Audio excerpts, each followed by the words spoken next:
Ito nga pala mga lods, yung part 3 ng aking video sa paggawa ng rubber tipi o silungan ng mga manok.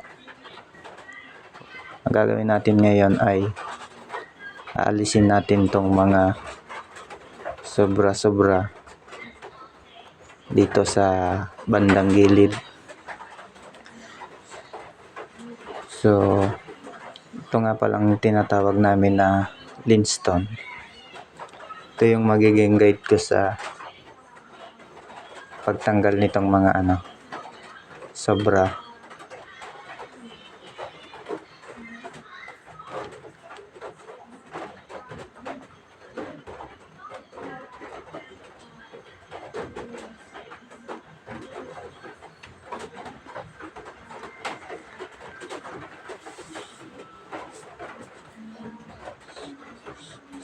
Pagkatapos niyan mga lods ay sa kabila naman.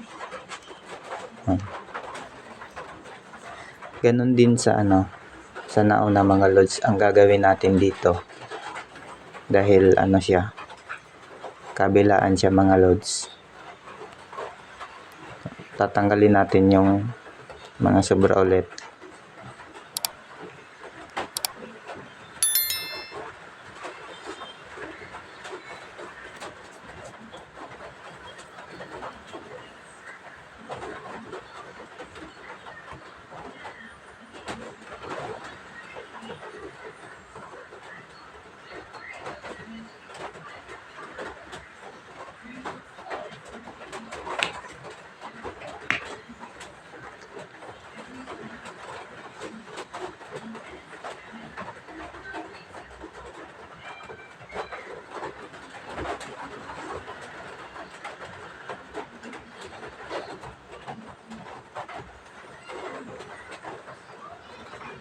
Ayan na nga mga lods, patapos na. Ang susunod natin na gagawin dito mga lods ay lalagyan natin siya ng style dito sa kanyang harapan.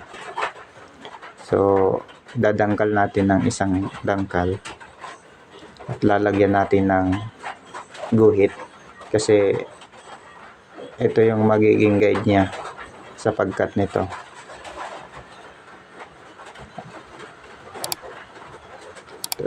At dito ulit sa kabila mga lods, ganun din sa naunang ginawa natin mga lods. Lalagyan din natin siya ng sinyal at guguhitan natin para pantay siya.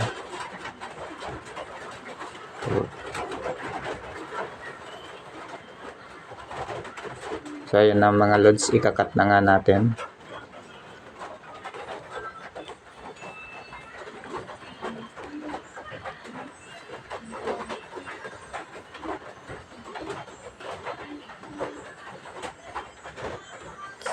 At dito rin sa kabila mga lods, ikakat din natin ulit siya.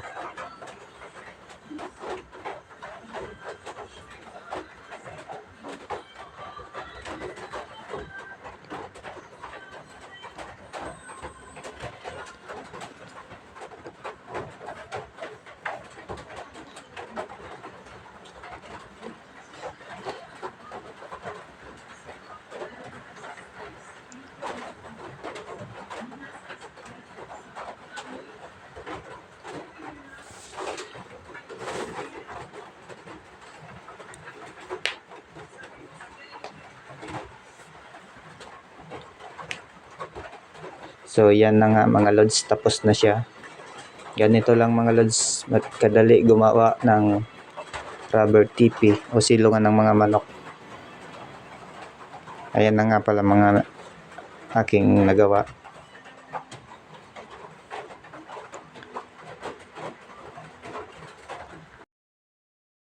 Maraming salamat pala mga lods sa panonood ng aking mga videos.